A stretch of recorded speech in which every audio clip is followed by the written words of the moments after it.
दिल से तेजा, ममता के अनमोल खजाना कबो न दिल से तेजा।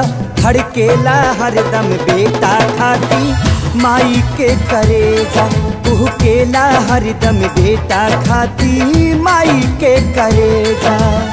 ए भैया, आज हम जौन सुनावतानी अपना माई से सुन ले बनी कि माई के ममता का होला और बेटा के दिल का होला।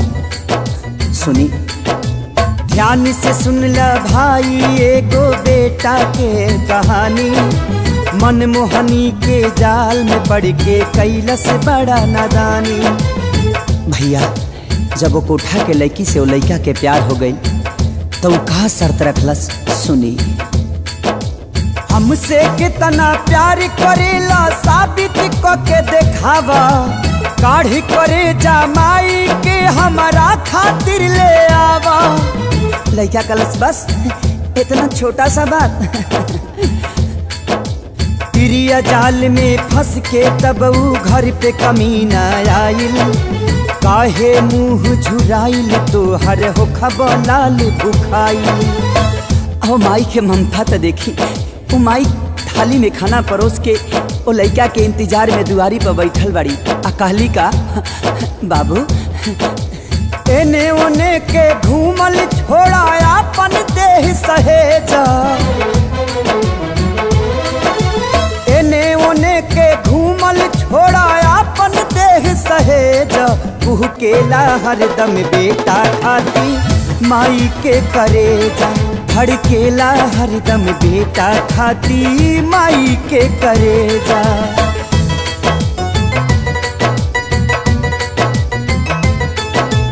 इतना पर भी ऊ कपूत बैठल माई के पंजरा, खाए लागल खाना माई हाके लगली अचरा। कैसे कि माई पड़ोसी से पैंचा आटा मांग के लिए अली और 4 गो रोटी बनौली। घर में बिना ना रहे ताचरा के हवा हाँक हाँक और ओकरा मुँह में रोटी खियावे लगली। अपने पानी पी के सुत गई, लेकिन वो बेटा कैलस का, खींच के खंजर सीना में मरल सब अपना माई के। काढ़ी करे जा लेके चलल ना आइल दर्द कसाई के। ठोकर से जब गिरल करे जा कहलस ममता जागल, हे बचवा कहीं पैर में तोहरा चोट त नहीं लागल। देखी माई के ममता, क्यों करेजा शरीर से बाहर आके भी अपना बेटा के चिंता करता। और वो करेजा से का आवाज आई, बेटा हो तोहके चोटी कहीं त न लागल, बेटा हो तोहके चोटी कहीं त न लागल।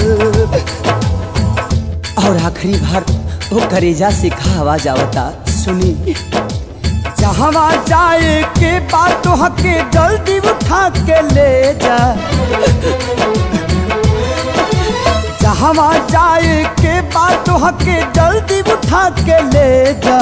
तू केला हरदम बेटा खाती माई के करेजा, तू केला हरदम बेटा खाती माई के करेजा।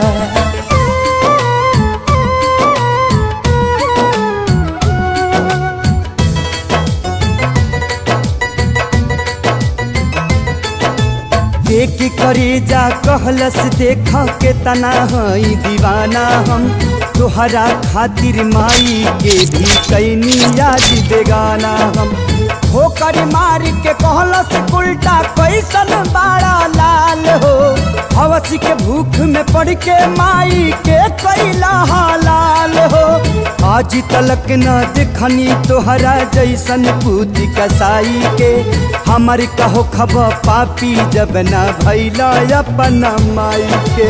कहियो तू हमरो के छोड़बा सटकल तोर भेजा, कहियो तू हमरो के छोड़बा सटकल तोहर भेजा। तू केला हरदम बेटा खाती माई के करेजा, धड़केला हरदम बेटा खाती माई के करेजा।